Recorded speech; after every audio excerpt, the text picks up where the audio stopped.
Hi అండి. Welcome to my channel. ఇవాల్టి వీడియోలో అయితే ఎన్నో ఆరోగ్య ప్రయోజనాలున్న గోందుతో లడ్డూ ఎలా చేసుకోవాలో చూపిస్తానండి.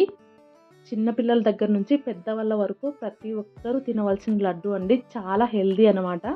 ఇంకా మెయిన్‌గా బాలింతలకైతే వాళ్ళు తొందరగా రికవరీ అవ్వడానికి ఈ లడ్డూ చాలా బాగా హెల్ప్ చేస్తుందండి. టేస్ట్ కూడా చాలా చాలా బావుంటదనమాట. అలాగే గోందు వల్ల ఎన్ని హెల్త్ బెనిఫిట్స్ ఉన్నాయనేది ఒకసారి గూగుల్‌లో సెర్చ్ చేసి చూడండి. మీకే అర్థమవుతుంది. లడ్డూ టేస్ట్ అయితే చాలా బావుంటదండి. తప్పకుండా ట్రై చేయాల్సిన రెసిపీ. అలాగే ఎవరైనా ఫస్ట్ టైం ఈ ఛానల్ చూస్తున్న వాళ్ళుంటే ప్లీజ్ ఛానల్‌ని సబ్స్క్రైబ్ చేసుకొని వీడియోకి ఒక లైక్ ఇచ్చి సపోర్ట్ చేయండి. ఇంకా లేట్ చేయకుండా హెల్తీ లడ్డూను ఎలా ప్రిపేర్ చేసుకోవాలో చూపిస్తాను పదండి. ఈ లడ్డు చేసుకోవడానికి ముందుగా స్టవ్ పైన మందంగా ఉండే ఒక ప్యాన్ పెట్టుకొని అందులోకి ఒక టేబుల్ స్పూన్ నెయ్యి వేసుకోండి. నెయ్యి కరిగిన తర్వాత ఇప్పుడు అందులోకి ఒక 20 దాకా బాదం పప్పులు, అలాగే ఒక 20 దాకా జీడిపప్పులు, 10 వాల్నట్స్ వేసుకొని కాసేపు ఫ్రై చేసుకోవాలి.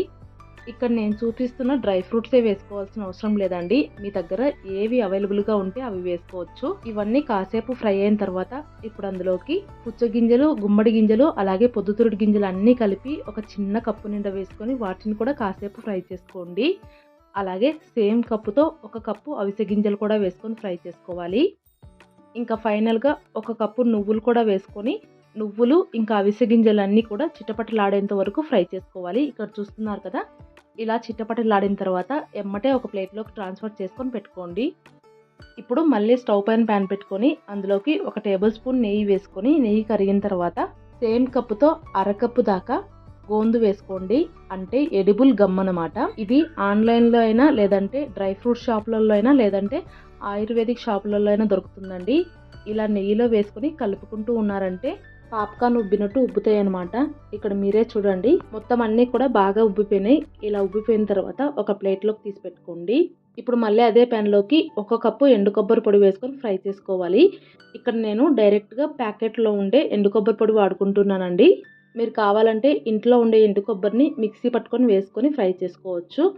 ఇలా కొబ్బరి ఫ్రై అయిపోయిన తర్వాత తీసేసుకొని మళ్ళీ స్టవ్ పైన ప్యాన్ పెట్టుకొని 2 టేబుల్ స్పూన్ల నెయ్యి వేసుకొని అందులోకి ఒక కప్పు నిండుగా గోధుమ పిండి వేసుకొని గోధుమ పిండి పచ్చివాసన పోయి కలర్ చేంజ్ అయ్యేంత వరకు ఫ్రై చేసుకోవాలి.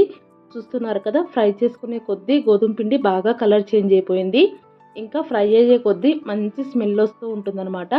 ఇలా ఫ్రై అయిపోయిన తర్వాత గోధుమ పిండిని కూడా ఒక ప్లేట్లోకి తీసేసుకోండి.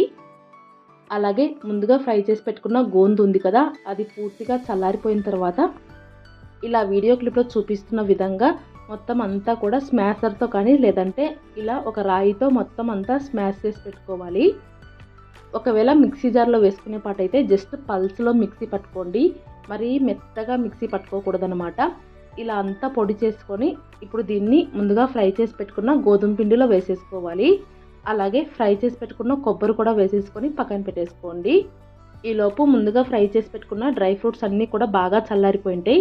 వాటిని మిక్సీ జార్లో వేసుకొని మరీ మెత్తని పౌడర్ లాగా కాకుండా పల్స్లో ఇలా కచ్చాపిచ్చాగా మిక్సీ పట్టుకోండి. ఇలా పలుకుల్లాగా మిక్సీ పట్టుకున్నామంటే తినేటప్పుడు డ్రై ఫ్రూట్స్ మధ్య మధ్యలో తగులుతూ టేస్ట్ బాగుంటాయి అన్నమాట. ఇప్పుడు ఆ పౌడర్ని కూడా గోధుమ పిండి వేసుకున్న ప్లేట్లో వేసేసి పెట్టుకోండి.